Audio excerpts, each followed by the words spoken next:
é só um highcast, é um highcast super especial, com uma presença internacionalmente reconhecida. E além disso, é um highcast especial com o Falafel Valley. Temos aqui o André Spevak, que todos vocês conhecem desde o início, que foi um dos fundadores do Falafel Valley, e também com uma das 100 pessoas mais influentes no digital, eleita pela Bloomberg, uma das pessoas mais inovadoras do mundo, tá? Não vou falar do Brasil não, para mim é do mundo. E também vencedora do Prêmio de Inovação do Caboré.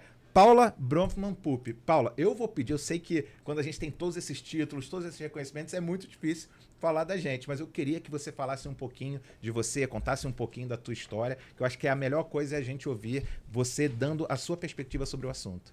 Obrigada, Daniel. Obrigada, André. É um prazer enorme estar aqui com vocês. Meu sotaque é meio misto. Eu sou curitibana, nasci em Curitiba, fui criada em Curitiba, mas moro em São Paulo há 20 anos. Não falo paulistês, mas eu falo alguma coisa, enfim, que não dá muito para saber qual é o meu sotaque. Vamos lá, eu sou engenheira civil de formação, na verdade. Toquei obra há anos.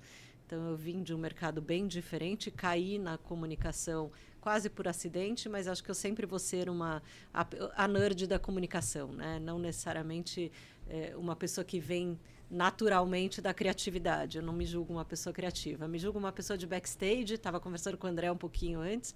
Eu tenho muita vergonha disso aqui. Essa exposição não é algo que eu faça naturalmente.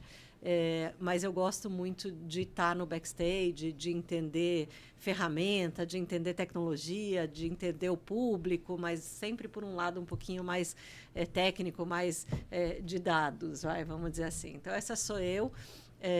Eu adoro comunicação como ferramenta mesmo de mudança de mundo. Eu acho que tem um poder impressionante e adoro as pessoas de comunicação. E eu acho que isso que me apaixonou nesse mercado e por isso que eu estou nele há mais de 20 anos.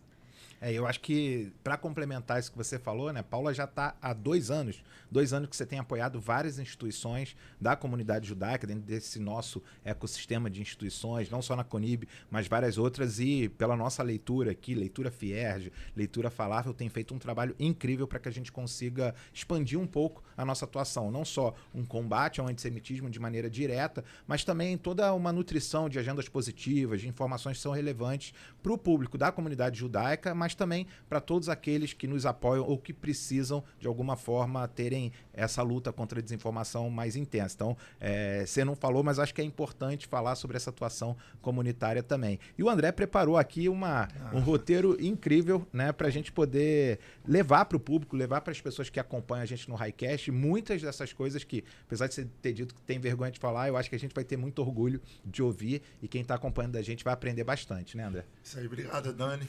Paula, obrigado por ter aceitado o convite. Esse Highcast que eu acompanho sempre, eu vou tentar fazer um pouco diferente, a gente contar um pouco da tua história, chegar lá no final falar um pouco de judaísmo, comunidade e tudo mais, mas também falar um pouco de carreira, de insights legais que você pode dar para a gente. Então, você falou que é engenheira e virou referência no marketing digital. Falou que caiu ali. Conta um pouco para a gente como foi essa tua entrada no marketing digital, como foi essa história aí pra gente. Claro, super acidental, tá, gente? Então, vamos lá. Que nem eu falei, eu sou engenheira, fui 10 anos, trabalhei no mercado imobiliário, cresci em canteiro de obra, meu pai foi incorporador a vida inteira. E meu pai, além de incorporador, é um cara de ultra tecnologia. Ele tem 80 anos e, só para vocês terem uma ideia, ele treinou o algoritmo dele das redes sociais dele para só ter pessoas que têm a mesma opinião que ele, para ele não se irritar. Então, esse é o nível da pessoa. Ele sempre achou que eu não entendia nada de tecnologia, mas em 98 ele resolveu criar um portal imobiliário para a cidade de Curitiba. Era o começo mesmo dessa coisa de internet. Foi bem difícil até criar a parte técnica de criar um site. Eu acabei trabalhando junto com ele nesse projeto. Depois a gente acabou vendendo esse portal para o Imóvel Web. Mas o que aconteceu foi o seguinte, quando o Google lançou aquele produtinho de link patrocinado, que você comprava a mídia tal, e a pessoa clicava e ia para algum lugar, eu comecei a aprender a comprar mídia no Google para poder ter tráfego para o portal imobiliário. Ponto. Era só isso que eu fazia. Eu não sabia nem que isso chamava mídia. Para mim era, eu vou no Google e tal. Então, isso foi assim que eu comecei com mídia. Aí eu fui morar nos Estados Unidos, eu tive gêmeos nos Estados Unidos. Quando eu volto para o Brasil, eu voltei para São Paulo. Eu vim de Curitiba e fui para São Paulo. E aí eu cheguei em São Paulo, acho que 3, 4 meses depois que o Google tinha aberto o escritório em São Paulo. E ninguém sabia lidar com aquilo.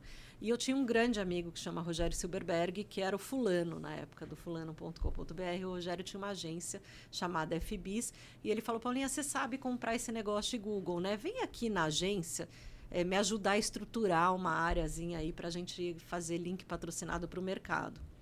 Falei, putz, tá bom, né? Tava com gêmeos em casa, não queria muito trabalhar full time e tal. Acabei indo na agência, a gente criou uma área de link patrocinado dentro da FBIS. 6 meses depois, vamos passar o tempo, eu estava dando aula disso para o mercado dentro de um mundo de publicidade que eu não conhecia nada. Me sentia a impostora da impostora, uma fraude, mas ninguém sabia e eu gostava do algoritmo. E as pessoas que estavam sendo contratadas pelo próprio Google no Brasil também não entendiam muito. Então, a gente meio que criou esse mercado juntos, né? Eu estava sempre junto com as pessoas do Google. Eu lembro era o Alexandre Rohagen na época, ia eu e ele fazer palestra dentro da Unilever. Então, porque a gente estava descobrindo a tecnologia e a mídia digital juntos. Então, eu fiquei lá 2 anos.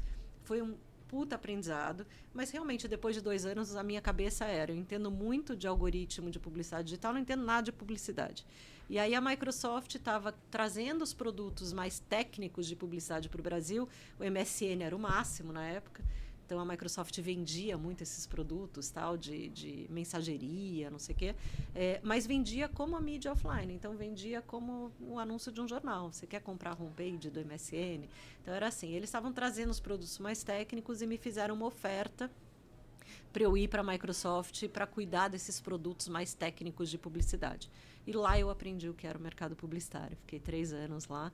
Foi realmente um MBA para mim. Lá foi... Muito legal. E aí, como foi essa transformação para virar empreendedora e abrir a agência Blink até ter um exit, né? Conseguir ser vendida? Conta um pouco aí para a gente. Legal. Para a gente fechar essa parte da carreira aí, desse início. Né? A Microsoft ela me deu uma coisa muito legal e eu acho que quem é do Rio, principalmente, vai entender isso. Quando você não é de São Paulo, quando você sai da faculdade, você tem 2 opções. Ou você vai trabalhar na empresa do pai ou você abre um negócio. Né? Você não tem 10 empresas na saída da faculdade com bandeirinha, vem trabalhar aqui, vem trabalhar aqui.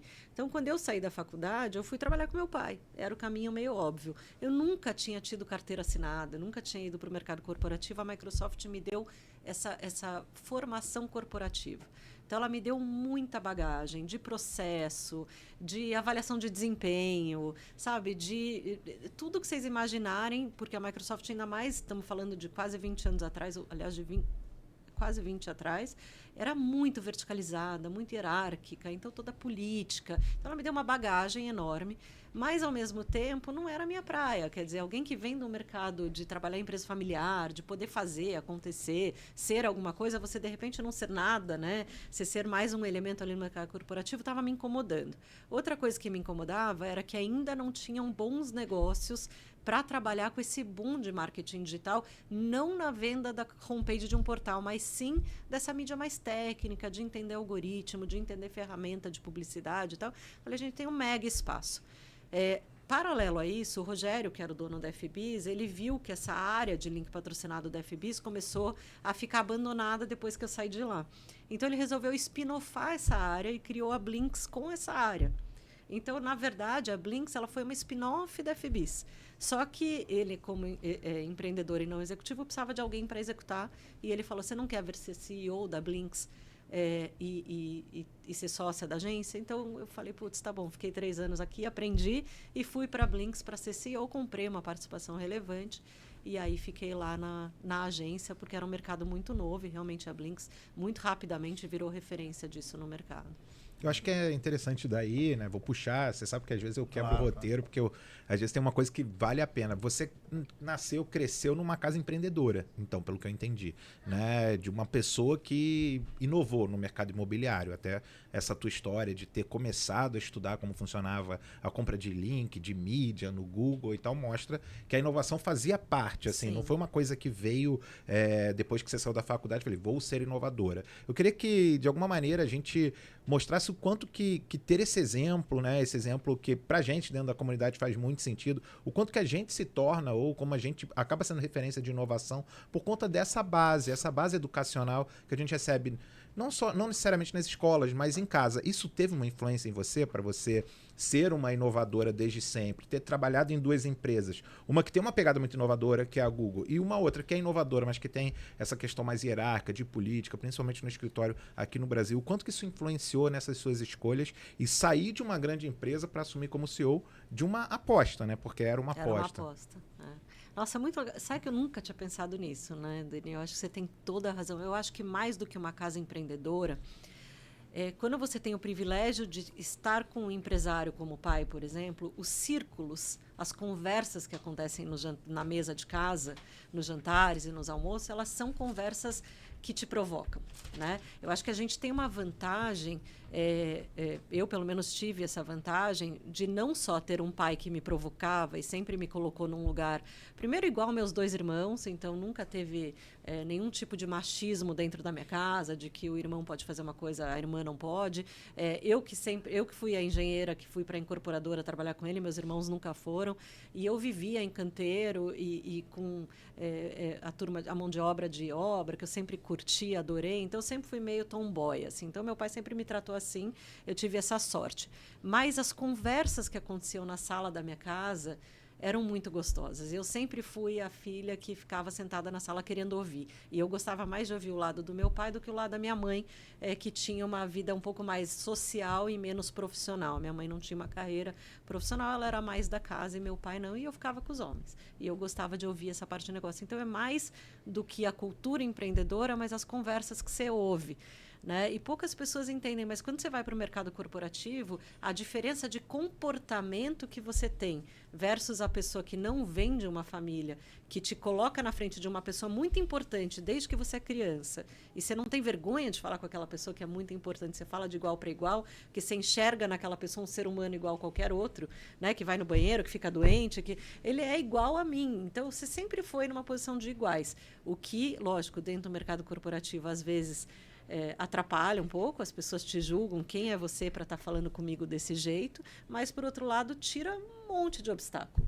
Né? Então, eu acho que é mais nesse sentido que a minha casa me provocou, para nunca ter medo, para ir fazer, enfim. E tem influência disso, valores judaicos? Como era essa tua formação judaica dentro de casa? Como era ser judia em Curitiba naquela época? Cara, eu só descobri o que é ser judia depois que eu mudei para São Paulo, para falar bem a verdade. Eu não sabia o que é ser judia. Lógico que hoje, olhando para trás, você percebe o quanto tem de cultura judaica na formação que eu tive. Mas eu nunca estudei em escola judaica, eu sempre fui a única judia da escola. Eu só fazia as grandes festas em São Paulo, que meus avós moravam em São Paulo, então eu ia para São Paulo para fazer as grandes festas. Então eu não tenho uma grande formação judaica. Eu aprendi a ser judia no dia que eu cheguei com gêmeos em São Paulo. E eu não tinha onde cair morta. Eu não tinha dinheiro para nada. Chegou eu e meu marido em São Paulo. Meu marido tinha sido mandado para morar nos Estados Unidos pelo Itaú. Quando a gente voltou, ele foi obrigado a voltar a trabalhar no Itaú. Ganhava R$ 4.500 por mês. E eu tinha gêmeos e a gente só tinha uma dívida estudantil para pagar e mais nada. Foi o momento que a Hebraica abriu a porta para mim. Subsidiou a gente como sócio e a gente colocou os nossos filhos a partir de 2 anos de idade dentro da escola maternal da Hebraica. Aí eu aprendi o que era viver em comunidade, aí eu aprendi o que era judaísmo, criei um círculo de amigos em São Paulo judeus e aprendi de verdade o que é essa comunidade, eu não conhecia. E eu ontem, né, ontem eu acabei de entregar aqui quando é que a gente está gravando, então eu vou cortar esse pedaço. Recentemente a gente participou de um evento, né, que reuniu lideranças comunitárias, acho que da América Latina inteira, e uma das coisas interessantes que eu vi até no painel que eu participei eu e o Fernando Sigal, que hoje é um dos líderes do Vadarrino aqui no Rio, e o Igor Benchimol, que é líder de marketing da escola High, né, da High School. High School, eu falo escola High porque senão confundem o High School com o ensino médio, né? A escola High, que é a nova escola que substituiu o Liesen na Barra. E uma das coisas que a gente estava falando era a importância das comunidades no marketing. Então, a gente fez um paralelo que até foi mais ou menos um pouco até dessa sua percepção. Nossa, nunca tinham me perguntado isso. E eu também tive esse eureka, né, naquele momento. A gente fala hoje que o marketing depende muito do conceito de audiência e de comunidade antes de você oferecer um produto. E a gente cresceu em comunidade, né? Eu, desde sempre, você quando chegou na Hebraica, o André, acredito também, desde sempre, né? Não só do clube, no Monte Sinai, que você sempre foi muito ativista, na escola e tudo mais. como que a gente, tendo vindo dessa cultura que comunidade é algo que faz parte até do nosso próprio território verbal, né? Porque se você vai para outras culturas, outras tradições, outros povos, outras religiões, eu acho que não se fala tanto comunidade quanto a gente fala. O quanto que você acha que isso, de alguma maneira, coloca a gente com uma visão, com uma perspectiva diferente quando a gente está falando do marketing de hoje, né? Quando a gente está falando, por exemplo, de divulgar ideias, combater o antissemitismo ou não, né? Divulgar produtos, divulgar inovações. Essa pegada de ver em comunidade é uma força ou ela é igual a qualquer outra pessoa? Tô gostando dessas perguntas, né? Porque é tudo fora que da... não foram combinadas. Que não foram combinadas e muito difíceis, né? De responder, na verdade. Elas não são simples. Eu não acho que a gente, como comunidade, faz um bom trabalho. A gente não usa a nossa inteligência de criação de comunidade para marketear para fora. Não acho que a gente faz um bom trabalho. E aí, entrando um pouquinho no digital especificamente, tá? O lugar que existe hoje de comunidades, ele é um lugar digital. E ele é um lugar agressivo, ele é um lugar nocivo, tóxico, difícil. A comunidade judaica, de um modo geral, ela tem uma coisa muito forte que é do debate. A gente debate muito, a gente discute muito, a gente quer ouvir opiniões contrárias, a gente quer discutir essas opiniões, e eu não vejo esse espaço hoje nas comunidades digitais. Né? Eu acho que as comunidades digitais, elas são tem um nome em inglês, são echo chambers, né? Elas são grandes bolhas, na verdade. Então, são pessoas que se fazem comunidade para ter a mesma opinião. Eu me junto com a minha comunidade, até brinquei a história do meu pai, é a mesma coisa. Eu quero pessoas que reverberem a minha própria opinião, que reforcem a opinião que eu tenho. Né? Então, tem muito pouco espaço nessas comunidades digitais hoje para pessoas com a nossa personalidade, gente. A gente discute o dia inteiro. A gente gosta de discutir. Né? A gente estava aqui discutindo antes. Assim, a gente gosta de discordar. Acabou o problema, a gente está amigo do mesmo jeito. Né? Eu não acho que tem esse espaço para esse tipo de comunidade que existe no digital hoje. Posso interromper? Eu acho que você acabou de me economizar alguns anos de terapia, porque eu me sinto exatamente assim, né? Ele é um que sempre me fala, porque eu entro numa discussão e você, por que você está discutindo? E eu falo, porque eu aprendi assim. Eu não estou discutindo para convencer. Muitas vezes eu estou discutindo pelo círculo da própria discussão e porque, eventualmente, tem muita gente silenciosa acompanhando que merece ouvir os dois lados. Então, eu citei, né, o meu avô, quando a gente estava falando de audiência, né, que era um cara que até os últimos dias dele acompanhava a comunidade na TV clássica da Fierge. Mas que ao mesmo tempo se eu falasse A, ele falava B. Se eu falasse B, ele falava C. Se eu falasse A e B, ele encontrava uma outra forma de me fazer refletir sobre aquele assunto. Então eu acho que a gente foi educado assim. E é muito interessante quando você coloca. E desculpa trazer as perguntas que vão surgindo no sei lá, meio freestyle, mas eu sinto um pouco essa estranheza, né, exatamente nas comunidades digitais versus esse poder de debate quase talmúdico, né, de tentar olhar de diferentes perspectivas um determinado tema. Mas agora eu entendi o porquê. Né? Eu acho que a sua experiência de olhar isso de uma maneira talvez de drone, né, não assim, técnica, eu acho, né? Fria, talvez, né? Tem uma frieza nesse olhar, assim. Fui aprendendo com dados, né? Eu falei lá nesse evento, eu também tive um painel e eu falei, a gente só consegue conversar na neutralidade. Quando você está na polaridade, você não tem espaço de conversa, você não tem espaço de debate. Então, mas você não sente hoje a comunidade como todo mundo, tudo muito polarizado? Eu não consigo muito mais enxergar esse espaço de debate como discordando um pouco, você às vezes debate. Eu não consigo mais enxergar. Eu acho que a comunidade também está entrando para uma polaridade, com certeza mais forte de um lado, mas não sinto as pessoas querendo escutar e tolerar que existem outras opiniões, tanto no Brasil como em Israel. Você sente hoje que a comunidade tem esse espaço de debate? Difícil, né? Eu acho que tem menos. Eu acho que os 2 últimos anos, principalmente, atrapalharam muito. Mas eu acho que ainda tem ambientes que acontecem. Então, ele falou quase talmúdico, né? Cara, você vai na sinagoga, tem debate, né? Então, assim, você vai nas escolas, tem debate. Então, assim, mesmo que dentro desses ambientes mais públicos o debate está mais acalorado, eu acho que sim.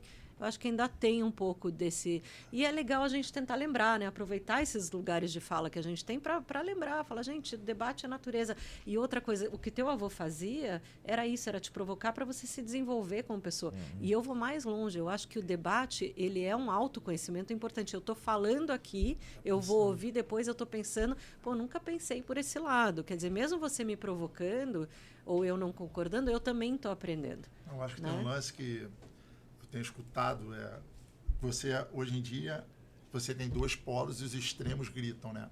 Então, esse espaço de neutralidade, esse espaço do bom senso, ele acaba sendo um pouco mais acanhado, né?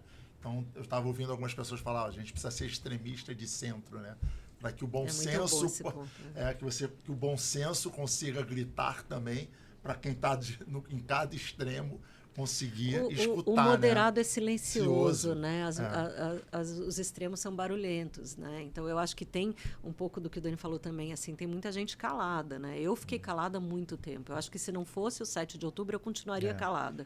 Então eu acho que a gente fica calado porque a gente não quer entrar a gente não quer se expor, né? A gente não quer, enfim. Então, vamos lá. Eu sei que você, depois a gente pode voltar nisso um pouco, a Blink é vendida para o maior Blinks. grupo... Blinks. É vendida para o maior grupo de mídia do mundo, e aí você vai vai ter um papel super importante lá, que a gente volta um pouco depois. E aí você contou lá nesse fórum que a gente estava, no JLN, que a gente fez o painel junto, que você é chamada pela Conib após o 7 de outubro. E aí, o que mudou? Como foi essa entrada? O que você tem feito um pouco? Conta aí para a gente se aprofundar um pouco nesse assunto, Vamos que embora. é muito importante.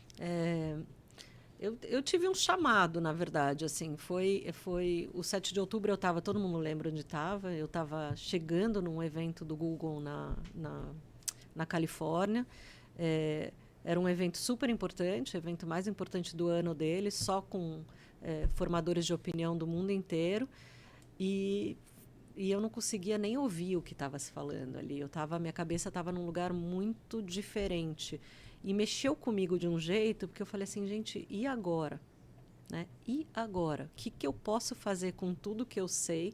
Bom, entrei numa espiral, fiquei super ruim, fiquei mal. Eu comecei a ver vídeos, eu falei, minha cabeça não estava pronta para enxergar tanta maldade, eu não sabia que existia. Você lê sobre maldade, mas na hora que você enxerga, na hora que você escuta... Eu lembro quando eu escutei, tinha aquela família que, eu não vou lembrar o sobrenome, mas aquela família que a mãe se joga em cima dos filhos para não matarem porque o pai tinha acabado de... o pai estava em estado de choque porque a filha mais velha tinha morrido no quarto, e eu ouvi aquilo. Quando eu ouvi aquilo, é uma marca que nunca mais vai sair de dentro de mim. E eu falei, tá, e agora? Aí eu comecei a entrar numa loucura, eu comecei a chorar direto, eu comecei a falar, putz, eu não sabia mais o que fazer com tudo isso, e uma amiga até... me deu o nome do psiquiatra na época, falou, vai conversar com um psiquiatra porque você está precisando, né? E aí eu fiquei muito ruim durante uns 10 dias, 2 semanas, até que o Cláudio Lotenberg me ligou. Ele falou, Paula, a gente montou um comitê de guerra na Conib, e a gente está vendo o negócio esquentar muito no mundo digital e a gente não tem ninguém que entenda desse mundo digital. Me falaram que você entende. Você acha que você consegue ajudar a gente? Parece que naquele momento 200 quilos do meu ombro saíram, porque por ser uma pessoa de execução, a minha carreira inteira eu fui uma pessoa de execução, eu sou uma executiva, de repente você catalisar, você direcionar toda essa execução para ajudar neste momento, parece que um alívio para mim tão grande, de repente poder ajudar, que daí eu nunca mais saí. Então eu estou 2 anos realmente muito intensa, mas eu acho que isso para mim foi muito forte, foi um chamado. Eu aprendi isso, eu sei fazer, faz 20 anos que eu sou treinada para fazer esse entendimento do mundo digital, e de repente alguém me chama e fala, você quer usar esse teu conhecimento para ajudar a tua comunidade? Foi muito forte, saiu 200 quilos do meu ombro. Dani. Eu queria pegar um ponto, assim, que as coisas vão vindo, né? Que você falou, 20 anos sendo treinada nesse mundo digital. Mas a gente tem falado agora que é um ponto de inflexão nesse mundo digital, né? Quando a gente começa a ver não só a produção de conteúdo, usando inteligência artificial, fake news, né? O mundo da pós-verdade. Aquilo que você aprendeu nos últimos 20 anos, né? O quanto que você acredita que ainda fazem sentido dentro desse mundo de hoje? O que, que você está começando a olhar, que eu acho que pode ser importante para quem também está entrando nesse mercado ou, de alguma maneira, está pensando no futuro desse mercado?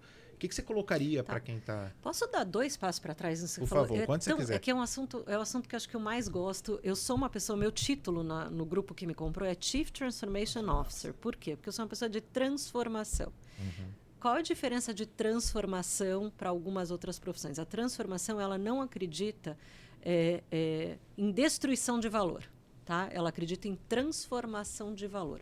Tudo, absolutamente todas as experiências da tua vida, desde a conversa de casa com os empresários amigos do teu pai, até o aprendizado do algoritmo do link patrocinado do Google, tudo isso é teu, ninguém tira, é conhecimento e serve para alguma coisa.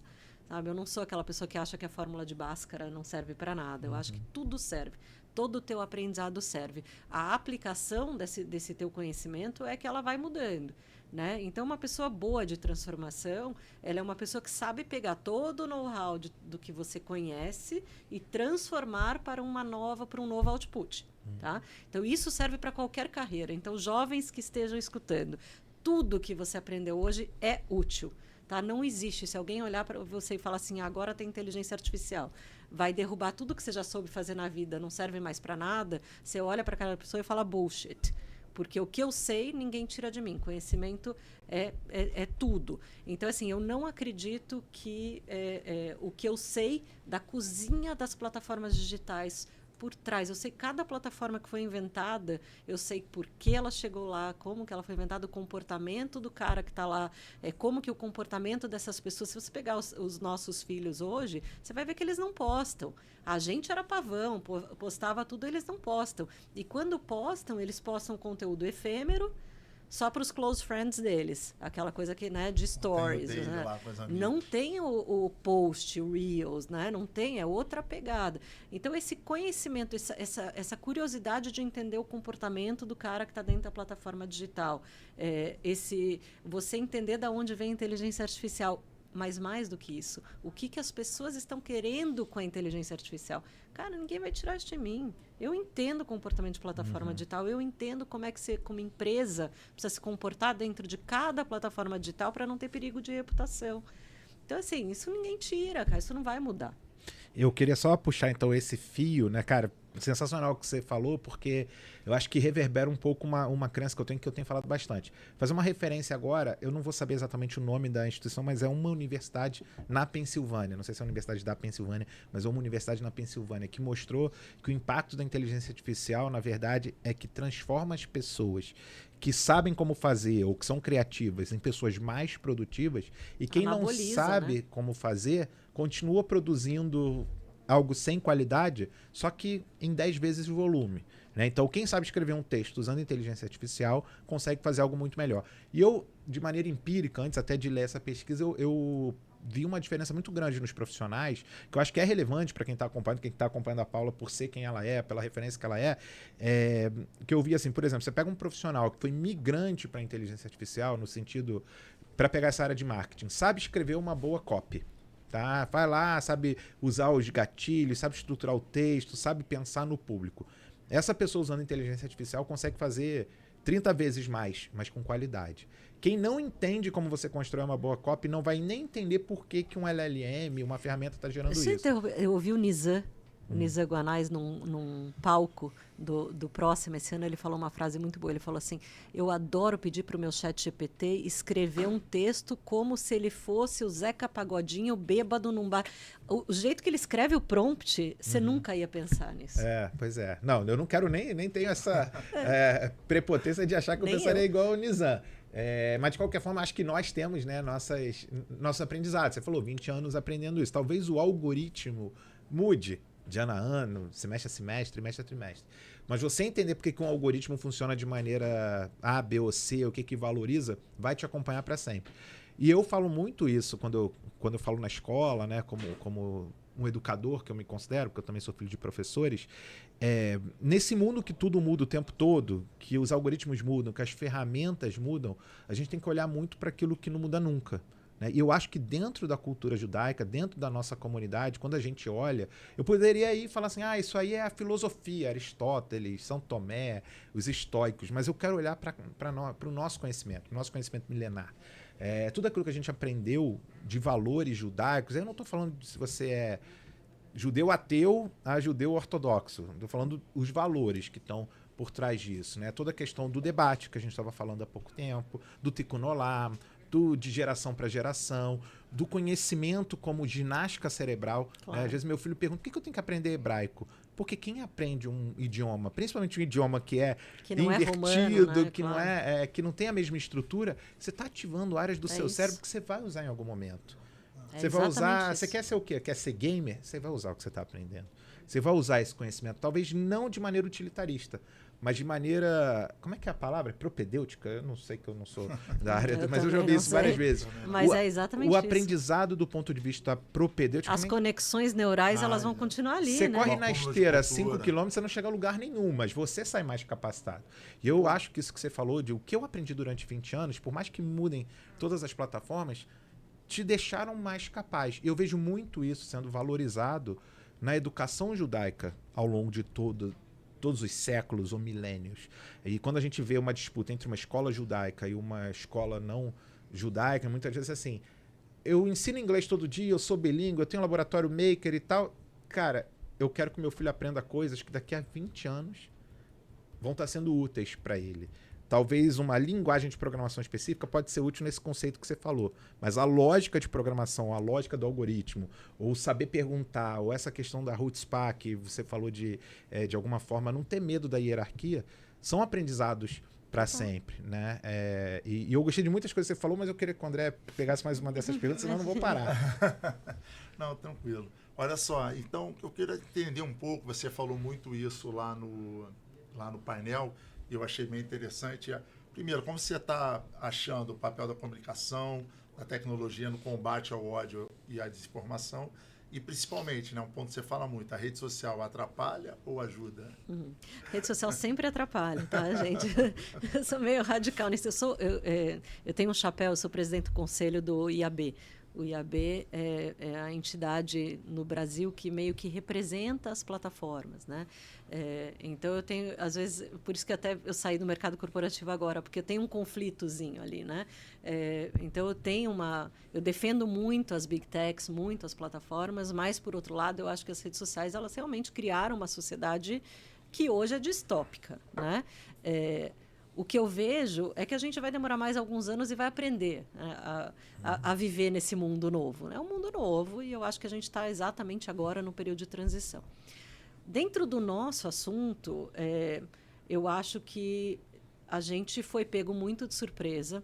Eu acho que principalmente da minha geração para baixo, da nossa geração para baixo, eu acho que a gente não estava pronto para entender e para, pelo menos eu, não acreditava que existia um ódio contra a gente tão grande, tão latente, tão pronto para sair do armário, né? Então a gente foi pego de surpresa. A gente, de repente, se viu dentro de uma minoria odiada num ambiente que é um ambiente globalizado, um ambiente que tem 7 bilhões de pessoas. Então a gente não soube lidar. E não saber lidar significou o quê? Significou a gente entrar em qualquer reportagem e sair falando, comentando, em bater boca com celebridade. Então, a gente não soube se comportar nesse ambiente digital no começo. Eu vejo que hoje a gente está um pouquinho melhor. Aqui no Brasil, pelo menos, a gente organizou um pouquinho a parada, a gente ensinou, a gente trouxe gente de fora para dar curso, quando responder um comentário, quando não responder, né? Não aumenta o engajamento de alguém que não merece que a gente dê visibilidade. A gente criou personagens impressionantes nesse período. Só para dar o nome de um, tipo Breno Altmans da vida, né? A gente criou ele. Ele não era ninguém no ambiente digital, agora ele é alguém importante, cria nossa. Nós fizemos, né, um self-hating Jew, de repente, ganhar relevância. Então, eu acho que a gente está aprendendo. Eu acho que nem a comunidade tem mais de 100 mil pessoas, nem todo mundo aprendeu, mas eu acho que a gente melhorou muito. Só que doeu muito, né? Custou muito caro, não só para a comunidade no Brasil, mas para a comunidade no mundo inteiro. O Estado de Israel é péssimo em utilização de de ambientes digitais, de narrativas. Claramente, they don't give a shit, né? Eles isso não é uma preocupação prioritária. Eles tiveram, no começo da guerra, pessoas porta-vozes muito bons, como aquele Eilon Levy, por exemplo, que era um cara muito bom de narrativa, muito bom de social. E saiu, né? E foi saído, né, do governo. Então, eu acho que a gente realmente fez um trabalho institucional, principalmente em relação ao Estado de Israel, péssimo, dentro do ambiente digital. E a gente, aqui no Brasil, acho que a gente conseguiu ir lá para frente. Posso contar um caso para vocês impressionante de como a gente sai do nosso lugarzinho tupiniquim aqui, consegue ter impacto global? Um dos meus, aliás, o primeiro trabalho que eu fiz para a Conib foi contratar, junto, na verdade, a Stand With Us, que puxou o trabalho, e eu pus a Conib junto, a contratação de uma empresa especializada em monitoramento digital. Porque quando você traz alguém especialista em monitoramento, você começa a ter dado, né? E vocês já viram pelo meu estilo que eu preciso ter dado, eu não gosto do achismo, né? E as redes sociais, elas fazem você achar muita coisa, porque você está dentro do teu algoritmo, dentro da tua bolha, então você acha que aquilo é uma verdade absoluta. Tá? Quando a gente contrata um monitoramento, a gente consegue ter uma visão, que você falou de drone, talvez não seja de drone, mas muito profunda do que realmente está acontecendo e mais correta, mais precisa do que está acontecendo ali. Então, esse monitoramento digital, ele durante muito tempo ele vinha diário, agora a gente faz semanal porque o tom já diminuiu um pouquinho, e todo dia a gente olhava como é que estava a temperatura das redes em vários aspectos diferentes. Tinha uma semana calminha, segunda calma, terça calma, quarta calma, quinta um pico de discurso de ódio. Eu falei, cara, o que aconteceu? Lula não falou nada, porque normalmente quando tem pico é o Lula falando alguma coisa. Lula não falou nada, Israel não atacou nada, eu não sei o que está acontecendo para ter um pico. Quando eu fui investigar os dados, os picos vinham de streamers, de gamers. Eu falei, gente, mas gamer, né? Como é que a gente caiu nessa bolha agora de gamers falando Free Palestine e de repente falando mal e tal? E aí eu fui descobrir que a comunidade Minecraft global tinha lançado uma campanha Free Palestine. Só que estamos falando de Minecraft, gente. Estamos falando de uma faixa etária de o quê? De 10 a 14 anos de idade. Pessoas muito impressionáveis, né? Pessoas que realmente estão num lugar muito complicado para as pessoas começarem a falar. E aí, de repente, eu descobri que na Twitch, para quem não sabe o que é Twitch, é a plataforma de game da Amazon, de streaming, da Amazon, mas muito focada em game, o antissemitismo foi para a lua. Falei, ferrou, cara. Porque assim, no Instagram eu já sei lidar, no TikTok eu tô aprendendo, mas já tô um pouquinho melhor. No X é aquela terra de ninguém maluca, mas a gente sabe lidar, tem voz, tem contranarrativa, tem perfil criado ali, né, que a gente consegue, tem vozes boas ali que a gente consegue usar, tal. Na Twitch, cara, o que eu vou fazer com essa informação? E aí liguei por coincidência, né? O cara que era presidente da Twitch no Brasil, era um cara que eu conhecia do mercado, peguei o telefone e liguei, chama Phil Chaves. Eu falei, Phil, você sabe o que está acontecendo na Twitch? Ele falou, não. Falei, então segura aí que eu tô te mandando um relatório. Peguei um relatório da Twitch e mandei para ele. Ele me ligou 5 minutos depois. Ele falou, Paula, ontem à noite, meus 2 filhos perguntaram por que eles precisavam odiar judeu. Aí eu olhei e falei, putz, ele entrou em pânico, e daí eles começaram a investigar, virou meio xingamento na plataforma. Judeu era um jeito de xingar na plataforma. O cara jogava mal, judeu, essas coisas.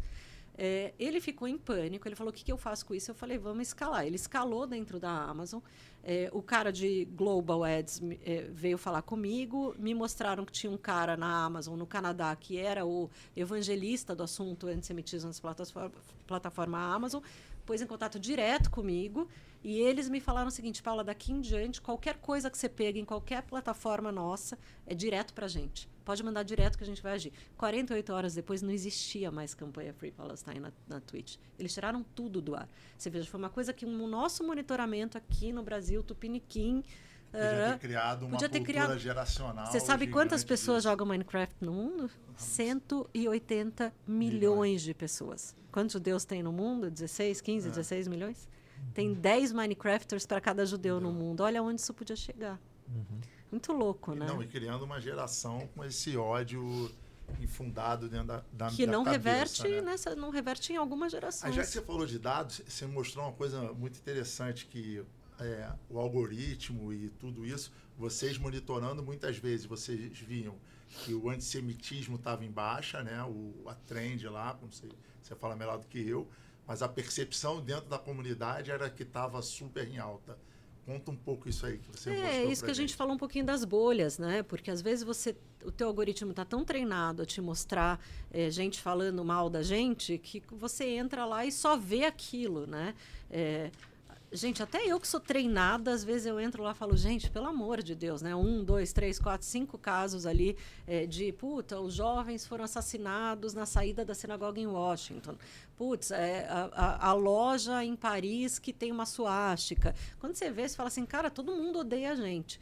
E aí eu vou para os dados. Aí quando eu vou para os dados, eu falo, calma, é o meu algoritmo. Então, para mim também é importante, às vezes, para mim, a própria calma. Eu fico imaginando quem não tem esses dados que eu tenho, porque realmente você vê aquilo, você fala, gente, cresceu, está muito alto, o volume está alto, não sei o quê. Então, a gente tem essa impressão por causa dos algoritmos, por causa da bolha. Quanto mais você lê sobre o assunto, mais aquilo vai aparecer para você. Aí eu pego meu pai de 80 anos para dar aula, porque é isso, ele treinou a bolha dele para só falar o que ele quer ouvir.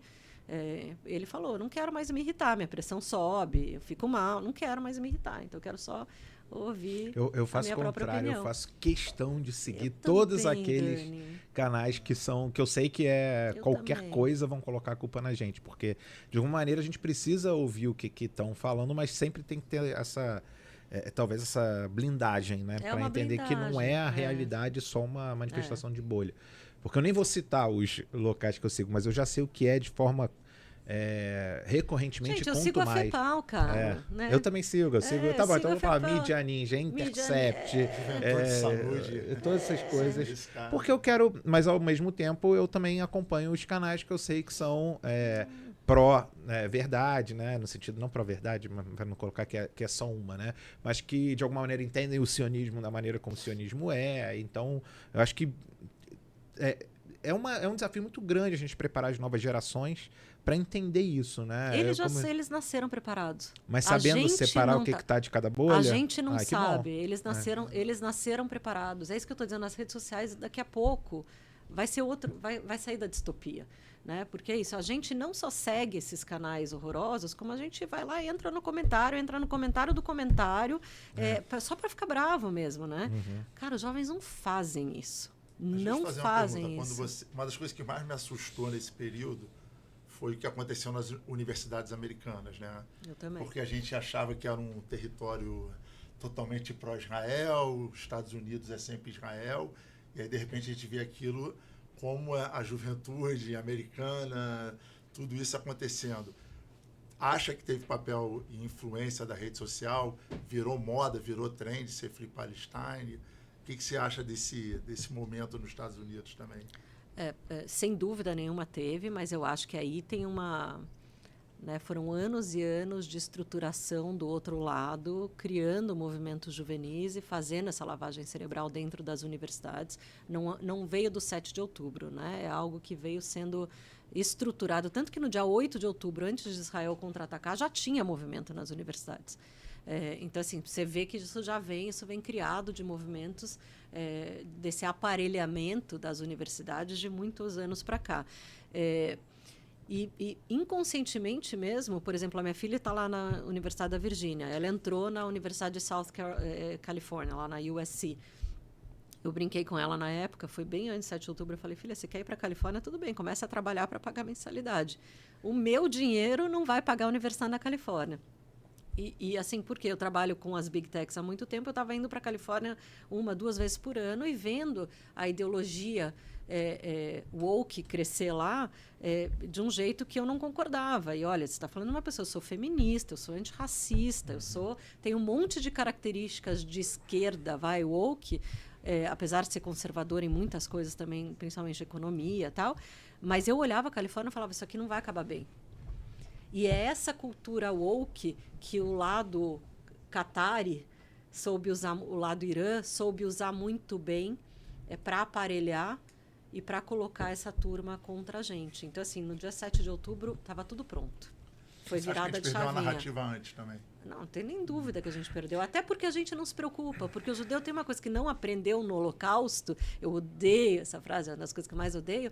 É que a gente, quando as coisas estão calmas, a gente para de falar do assunto. A gente estava na zona de conforto, gente. Eu falei, eu tenho 50 anos, eu tinha certeza que não existia antissemitismo. Eu falava, tinha discussão com meu pai. Pai, você acha que nos tempos de rede social ia existir Holocausto? Eu acho que não ia. Porque eles não iam conseguir fazer tanta maldade com a gente. Porque as redes sociais iam salvar. Hoje, eu olho e falo, gente, como eu fui ingênuo. Eu queria só retomar um ponto que você falou, que também sempre foi uma frustração muito grande, mas eu ouvi uma vez o André Lache falando, e eu falei, cara, de repente faz sentido. Que a gente nunca soube, Israel, na verdade, nunca soube fazer esse tipo de trabalho, né? Mas ele falou, cara, mas de alguma maneira, localmente, é mais importante você mostrar os dentes e ser encarado como alguém forte, como alguém que é capaz de reagir, como alguém que é capaz numa situação dessa. Tá me bom. respeitem e tenham medo, Me respeitem, né? Mesmo que tenham vocês não medo. gostem de mim. E não que me achem bonzinho. Só que isso talvez seja uma preocupação local. Será que a diáspora que tem esse papel, de alguma maneira, né? De novo, é uma dúvida. Israel fala assim, cara, eu protejo aqui, agora o Irã tem medo de mim, agora o Catar sabe que não pode mexer, o Hezbollah ali no Líbano, né? Os Houthis no Iêmen e tal, todo mundo já viu que se mexer comigo, eu vou responder rápido, eu não vou deixar barato. Só que, mundialmente, fala assim, cara, eu me preocupo aqui. Judeus, vamos de alguma maneira, eu sei que tem o Ministério da Diáspora, tem uma série de parcerias que são possíveis fazer, mas de alguma maneira foi muito daqui para lá o apoio e talvez pouco de lá para cá, porque sim, porque é o que está acontecendo. Será que nós, como diáspora, e é o trabalho que você está fazendo, que eu acho que é muito legal ouvir essa questão do monitoramento, porque aqui a gente não faz dessa forma, né, e a gente queria aprender bastante, será que não é o nosso papel entender a realidade local e, cara, vamos trabalhar no Brasil, isso, como que a gente pode construir, como que a gente pode fazer parcerias com... Tudo bem que tem a questão também do Israel imaginário, né, nas comunidades que não são também, né? evangélicas, né, ou pentecostais e tal, mas de alguma maneira reconhecem que a gente não é o vilão do mundo, reconhecem que a gente tem valores que podem ser não iguais, mas pelo menos numa interseção. Será que é papel nosso na diáspora fazer isso, que talvez Israel não tenha intenção, ou não vou dizer capacidade, mas intencionalmente, intenção mesmo, cara, aqui eu tenho que ser temido pelos meus inimigos, aí fora, o que vocês precisam? Porque eu não vou conseguir fazer daqui. Tá, excelente pergunta, eu acho que tem uma reflexão importante, assim, e levando para o lado técnico, né, que é o meu jeito, quando você quer construir uma marca, ou você quer que a tua empresa apareça, né, tem uma coisa que é muito importante, que é a autenticidade. Não adianta a gente fingir o que a gente não é. Gente, não adianta a gente querer, de repente, pintar uma imagem do judeu que não fala, do judeu bonzinho, condescendente. Cara, o judeu, de um modo geral, não é assim. O judeu é imbatível. O Tikkun Olam que você falou, cara, Tikkun Olam é assim, eu preciso mudar o mundo. Eu não recebi o mundo e quero devolver do mesmo jeito. Não, quero mudar, quero melhorar, eu sou inquieta, né? Então, assim, eu acho que a primeira coisa qual é esse brand judaico? Quem somos nós? Não vamos fingir coisa que a gente não é, né? Então, assim, eu acho que a primeira autenticidade, a gente fazer uma autoanálise, a gente é sim de impor respeito. Porque a gente chega num país e a gente cria negócio, a gente cria solução para problema do país, a gente incomoda, gente. Nós somos incômodos, nós somos uma comunidade incômoda. Então, beleza. Então, se a gente incomoda, qual é o outro lado? Ou como é que eu conto essa história de incômodo pelos nossos olhos, né? Através das nossas lentes, que é um incômodo para melhorar? Né? As pessoas, a gente não é adorado, gente. Primeiro, a gente não é fisicamente bonito, né? Então a gente já chega, já tem que se provar de verdade, gente. Assim, não são os nossos atributos. Quais são os nossos atributos? A gente é inteligente, a gente é transformador, a gente gosta de aprender, a gente vai lá e quer mudar, a gente é inquieto, a gente tem qualidades muito legais. A gente gosta do bem contra o mal, porque a gente vem desse lugar, né, dos 10 mandamentos talmúdicos. Então, assim, coisas muito básicas que a gente pode trazer para contribuir. Então, o meu ponto é, quem somos nós? Qual é o nosso brand para a gente começar a trabalhar alguma coisa na diáspora? Querer a gente simplesmente criar um movimento antirracista, não vai ser o caminho, porque não é o nosso jeito. A gente não chega num lugar e fala, putz, vamos incluir todo mundo. Não, a gente chega lá dando porrada. Então, puta, tá bom, a gente não precisa chegar dando porrada. Mas como é que a gente usa o nosso jeito mais agressivo, o nosso jeito de construir negócio, nosso jeito de transformar países? E quando você fala entre Israel e a diáspora, eu sou muito favorável, e eu ensinei isso para os meus filhos desde pequenininho, não queira criar um impacto global de saída. Primeiro resolva a tua casa, depois a tua rua, depois teu bairro, depois tua cidade, depois teu país, entendeu? Então, assim, para com essa história de, puta, vamos resolver o problema do ódio contra o judeu no mundo inteiro. Não vamos. Mas se a gente resolver dentro da comunidade judaica no Brasil, tá bom já. Né? Então, você já entregou uma parte. Então, vamos parar de pensar no... Né? Eu acho que tem um ponto aí, André, que eu acho que valia a pena depois a gente voltar algumas questões aqui. E é importante lembrar que existe um contexto histórico para a gente ter essas características que você falou, até como brand, né? Quando a gente fala assim, por que tem muito judeu no mercado financeiro? Porque a gente foi proibido de fazer uma série de coisas por vários países onde a gente passou. Por que a gente foi treinado? Eu não diria que naturalmente a gente é bom nisso ou bom naquilo. Por que a gente foi treinado a fazer negócios? Porque a gente era impedido de ter terras, era impedido de ter uma série de coisas que outros povos, né, não considerados povos exógenos, acho que essa é a palavra, poderiam ter. Então a gente se desenvolveu muito na questão da narrativa, muito na questão do negócio, muito na questão do conhecimento que você pode levar, por isso que você tem grandes pesquisadores, muito na questão das ciências exatas que você pode levar, então um engenheiro, ou na área da medicina, né? Então, de alguma maneira, você acabou desenvolvendo, nós acabamos desenvolvendo como povo essas competências, né? Porque fora a gente geneticamente, né? tem isso, né? Eu discordo um pouquinho de que a gente não é bonito, acho que a gente a gente tem vários tipos de belezas diferentes, né? Então, você falou... Até porque a Mulher Maravilha, ela é judia israelense. E é a mais linda do mundo, então é importante, né? falar sobre isso. Então, mas eu acho que quando a gente fala desse brand, né, é o brand transformador, é o brand da ousadia, da Chutzpah, da gente ser Startup Nation, Scale Up Nation. Isso. Se a gente não tivesse isso, a gente não teria. E aí, quando a gente vê que Israel... Né? E aí eu queria fazer a conexão com o empreendedorismo, que eu acho que vale a pena a gente falar. Aquele clássico, né? O Startup Nation, agora é clássico, sei lá, quando eu li da primeira vez era um lançamento. Que Israel é quem é, um país pequenininho, menor que Sergipe, que cria tecnologia que impacta o mundo inteiro por conta dessa junção de ousadia, de diversidade. Então você tem lá em Israel o judeu mizrahi, você tem o judeu russo, você tem o judeu que veio da Argentina, você tem o judeu que veio da própria Ásia, o judeu indígena, né, que é do próprio local. E quando você junta quem está lá porque é a única nação onde a gente consegue ser quem a gente é, ou ter a nossa segurança garantida, a gente começa a ter nessa interseção de diversidade muito empreendedorismo, muita capacidade de transformar o mundo. E quando a gente fala do Falafel Valley, né, que é essa iniciativa que a gente criou aqui, os objetivos era desenvolver o empreendedorismo. Acho que a gente podia fazer um gancho com isso. Bora. Só que deixa eu pedir um tempo, porque eu fiquei sem água e eu já tô com a boca seca também aqui. Então dá um pause. Eu também. Então dá uma pausinha rápida. Então, como a gente parou, estava falando de empreendedorismo, né? Então, vamos lá. Então, vamos trazer essa conexão. Só antes eu queria, assim, Paulo, usar um pouco da tua experiência, tudo que você tem vivido nesses últimos 2 anos. O que você acha que as instituições, seja uma escola, uma sinagoga, uma ONG, pode fazer para se comunicar melhor, se proteger melhor dentro da comunidade, trazer mais gente para o seu ambiente? Como a gente falou lá ontem, né? Como é o papel de cada uma, como é essa importância? Consegue falar um pouquinho disso para a gente? É assunto bem longo, né? Eu acho que tem uma coisa que eu acho que é importante, que é a gente aprender o funcionamento por trás das coisas, né? Uma coisa muito judaica, inclusive, né? Mas aprender o funcionamento, entender, escutar. Uma vez o cônsul de Israel em São Paulo me chamou porque queria fazer uma campanha, tá? Eu falei, cônsul, deixa eu te explicar. Uma coisa que eu aprendi em comunicação. Comunicação é assim, escuta mais um pouquinho, escuta de novo, aí você fala. E eu acho que se a gente usar essa regrinha de escutar, de aprender, de entender como é que funciona esse ambiente, principalmente digital, né, que é o que a gente estava falando aqui, mas de um modo geral, né, como é que funciona a atenção do consumidor, como é que ele entende, como é que essa audiência vai entender.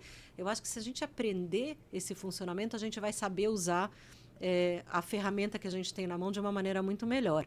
Então, a minha sugestão para as entidades é escutar muito, entender autenticamente qual é o teu lugar de fala, quem é você, a tua identidade, e no momento que você se conhece bem, você sabe bem quem você é, sobre o que você deveria falar, qual assunto você deveria entrar, qual assunto você não deveria entrar, e entende tecnicamente como funciona o meio que você vai usar para falar sobre isso, você tem a faca e o queijo na mão. Aí tudo bem, aí fica fácil. Agora, não sai botando a cara, falando sobre tudo, em qualquer plataforma, de qualquer maneira. O jeito de falar no TikTok é uma coisa, o jeito de falar no LinkedIn é outra, o jeito de falar no Instagram é um terceiro jeito. Então, ou você aprende como que você tem que se comportar em cada um desses ambientes, ou não faz. Foi exatamente isso, né? Você deve lembrar do que eu falei, né? Primeiro, acho que o primeiro ponto você falou até de como o judeu, como Israel vai se vender, né? Não criar aquele estereotipo da perfeição. Acho que a gente entra nisso, em autenticidade, né? Cada instituição tem que saber qual é o propósito dela, qual é o valor dela, criar um conteúdo autêntico e assim mostrar. O que a gente vê hoje um pouco é as entidades, né? As instituições querendo estar no Instagram e somente estar no Instagram, né? Ela tem que estar ativa, tem que estar viva, tem que estar fazendo as coisas acontecerem dentro dela para depois reverberar isso para fora, né? Então, acho que primeiro é isso, ter uma entidade viva, escutar, fazer ela funcionar para justamente depois o algoritmo entender isso e mover ela junto com isso. E uma outra coisa, se me permite, André, que eu acho que é super importante, gente, assim, vamos lavar roupa suja em casa, né? A gente não precisa lavar roupa suja no Instagram. Não é lugar para a comunidade lavar roupa suja, não é lugar para alguém ir lá e falar, fui barrado na sinagoga porque eu sou isso, porque eu sou aquilo. Sabe, não vamos lavar a roupa suja. Já tem bastante gente que não gosta da gente lá fora. A gente já tem bastante inimigo. Não vamos, entre nós, né, dar mais munição, dar mais... Então, acho que esse também é uma outra coisa que eu não podia perder a oportunidade de pedir aqui, para a gente deixar de publicar brigas essa internas. Já deu corte, né, Dani? Já até anotei aqui a minutagem. Essa dá um bom corte. Vamos ver. Então, vamos falar agora um pouco de empreendedorismo e coisas mais práticas para a gente terminar. Quer fazer algum ou começa daqui? Não, acho que você teve uma experiência muito legal, assim, de trabalhar em empresa grande, né? Tanto trabalhar em empresa da família, depois trabalhar em empresa grande, depois ser cofundadora, né, de uma spin-off, talvez, acho que foi até o termo que você usou na hora, ter um exit e agora fazer um trabalho institucional, quando você está lá no IAB, e também comunitário, né? Institucional e comunitário, não necessariamente, uma é só institucional, outra institucional e comunitário. Claro. O que você entende, assim, do ponto de vista de empreendedorismo, porque a gente é uma nação empreendedora, é um povo empreendedor. O que você enxerga para frente que vão ser grandes oportunidades para empreendedores e empreendedoras no Brasil, no Rio, em São Paulo, em Curitiba? Quando eu brinquei que era internacional, né? Curitiba, quando eu jogo Curitiba, é quase internacional. Quase um país. Mas no Brasil inteiro, o que você vê no futuro do empreendedorismo? Quais são as competências que alguém tem que desenvolver para ser empreendedor? Enfim, aí é liberdade total, manda brasa, porque acho que as pessoas têm muito a aprender contigo. Você quer complementar, André, a pergunta? Não. Vamos lá, gente. Eu acho que eu não sou a melhor pessoa startupeira, vamos dizer assim. Eu sou uma pessoa muito mais da execução do que da ideia, da ideação. Tá? Inclusive, eu vou deixar aqui uma grande amiga que se chama Cristina Junqueira, que é fundadora do Nubank. Ela fala muito sobre empreendedorismo e eu acho ela excepcional para falar desse assunto. O que ela sempre fala é assim... Eu falo muito da escuta, né? E eu acho que eu vou trazer a escuta para isso. Vamos descobrir qual é o problema e criar uma solução para esse problema. Eu acho que o empreendedorismo ele deveria ser menos sobre a ideia que você teve e mais sobre qual é o problema que você está querendo resolver. Então, eu acho que essa é a grande característica, né? Essa humildade de primeiro enxergar o problema, a oportunidade, para depois você criar a tua solução. Então, assim, gente, empreendedor, o que empreendedor não pode ser? Não pode ser vaidoso, porque vai quebrar cara, porque vai ser difícil. Tem que ter humildade para aprender, né? Tem que estar pronto para mudar o rumo e não ficar muito preso à sua própria ideia. Então, eu acho que tem vários valores ali que são importantes. Saber que é difícil, né? Então, assim, eu não consigo te dizer assim, putz, vai por esse caminho, vai por aquele. Tem coisas que na minha cabeça são meio chaves. Por exemplo, inteligência artificial, dados, tecnologia, é sempre meio, não é fim. Você vai me perdoar, mas eu vou discordar totalmente de você. Porque você deu o exemplo que você é uma pessoa muito boa para falar sobre o assunto, né? Porque você falou que tem que ter humildade. Você foi humilde desde o início, tendo falado isso. E quando eu olho as oportunidades, na verdade a minha discordância é discordar que você não é boa para falar, tá? Só para deixar claro para as pessoas que estão acompanhando a gente. Não, você saiu, eu tô falando para as pessoas, né? Eu acho que quando você fala que tem que se apaixonar pelo problema, é até aquela frase clássica do Yuri Levine, né? O fundador da Waze. A gente vê muito empreendedor vaidoso pensando que tem a ideia mais maravilhosa do mundo. Quando, na verdade, os empreendedores que a gente vê que deram certo não foram aqueles que tiveram as ideias mais maravilhosas. Até o caso da própria Cristina Junqueira, né, do Nubank. Foi olhar um problema que existia e fazer uma solução simples para atender aquele problema. E ter uma execução que foi primorosa. Então, na verdade, quando você fala do Nubank, né, foi uma solução simples e uma execução primorosa. Então, exatamente. Quando você fala que você é uma executora, eu vou falar, sou empreendedor, também tive 3 negócios. As minhas ideias não foram as ideias mais originais do mundo, mas a gente era muito focado em estratégia e execução. Quando você diz que acha que isso é importante, e você dá o exemplo do seu trabalho, você dá o exemplo do seu próprio negócio lá atrás, a execução fazendo a diferença. Então, eu acho que você... E serve muito para o mercado corporativo também. Então, assim, eu naveguei muito entre a empresa da família, execução, empreendedorismo e o mercado corporativo. Eu acho que a escuta ativa, seja para detectar qual é o problema, seja para entender comportamento de rede social, seja para qualquer coisa, ela é super importante. E dentro do mercado corporativo, por que depois que o grupo me comprou, eu acabei virando executiva do grupo por mais X anos, fiquei 11 anos dentro do grupo? Porque eu aprendi a ouvir como funcionava, como era o funcionamento da corporação, e aí eu peguei isso e falei, putz, então é assim que funciona.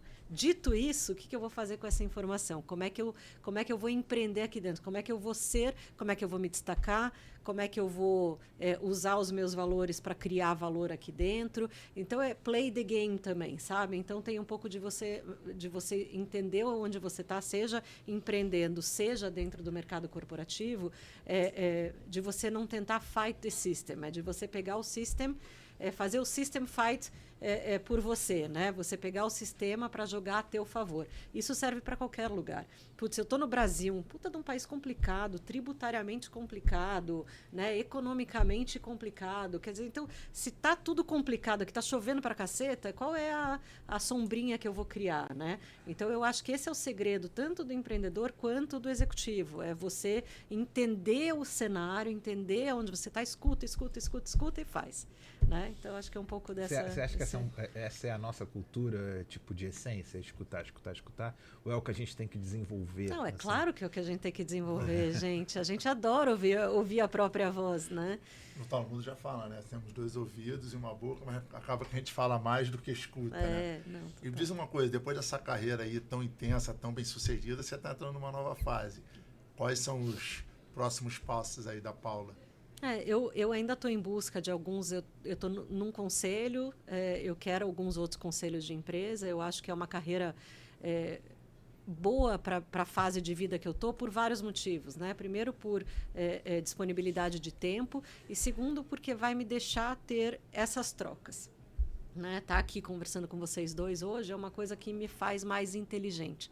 Né? Então, eu acho que conselho de empresa, se você está em ambientes, principalmente comitês de empresa, até mais do que conselho, com pessoas muito boas, com pessoas muito inteligentes, isso faz você movimentar a cabeça, e eu acho que isso que eu não posso perder. Então, o conselho de empresa é uma coisa que é um caminho meio óbvio para mim, ainda um trabalho comunitário, eu acho que, de novo, foi um chamado, ainda tenho bastante coisa para entregar para a comunidade, para depois poder ficar um pouco mais afastada, só olhando, mas eu quero estruturar coisas mais profissionais para a comunidade também, mas eu acho que os conselhos de empresa são o meu caminho aí próximo.